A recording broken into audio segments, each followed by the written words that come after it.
this is a half kneeling setup for hip internal rotation. I have a heavy-ish kettlebell back here. You can use a heavy kettlebell, a heavy dumbbell. Honestly, the best thing is like a heavy sandbag or a heavy med ball, like 50 pounds or heavier. We're gonna be using that in the back to block and also push into. So the heavier it is, the less chance we have of moving it. We do not want it to move. So I'm here in my half kneeling position. This hip is in extension. I'm not leaning back with like my lumbar spine. I'm just gently trying to tilt myself into posterior tilt to keep this open in the front. Now from here, I'm gonna start to walk myself over, keeping this hip static. So now I've achieved internal rotation. My left hip, which is my kneeling leg, is in relative internal rotation compared to my pelvis, which is here. So this is our passive setup, and you can see, like, if I wasn't blocked in the back by this kettlebell, this leg would kind of continue to swing open. So we've created tension by my knee is staying still and I'm pivoting on it, and then this foot back here is blocked, which allows me to create basically like torsion and rotation internal in this grounded hip here. So I'm searching for some sensations. I want to find hopefully like a stretch.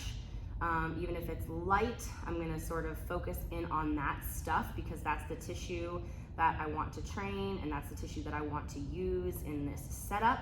I'm not going to neglect to continue to keep this front hip open, so make sure that you're not kind of bending or hinging here. Continue to check in on that lumbar spine. Think about posterior tilting it this direction and not just leaning back. We don't want extension of the hip to come through our lumbar spine. We want it to come through the hips.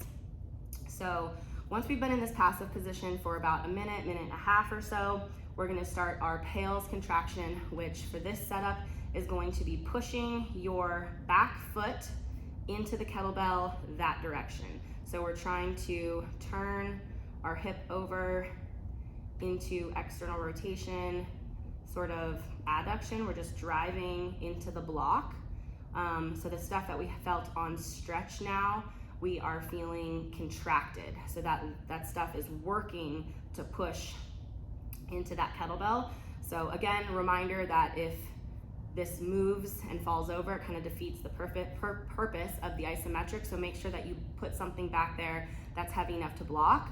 You can use your front leg, you can use something, I have to use this for balance, but I'm also actively driving through the ground so that I can recruit more effort and drive it into this hip.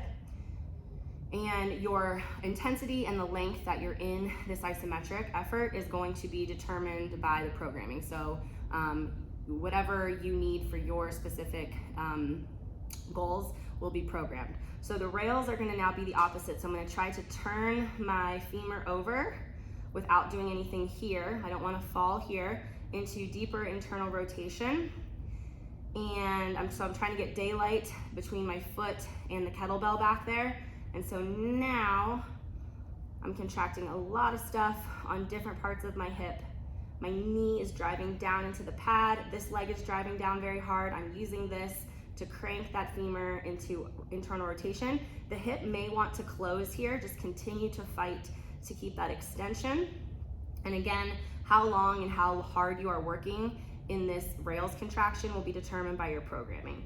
You'll gently relax to get out of that position and just slowly put yourself in a spot where you can do some gentle hip capsular cars, which just means we want to move that femur a little bit. You might do a little bit of abduction, adduction, just gently do some partial cars into that hip after your set of PAILS and rails.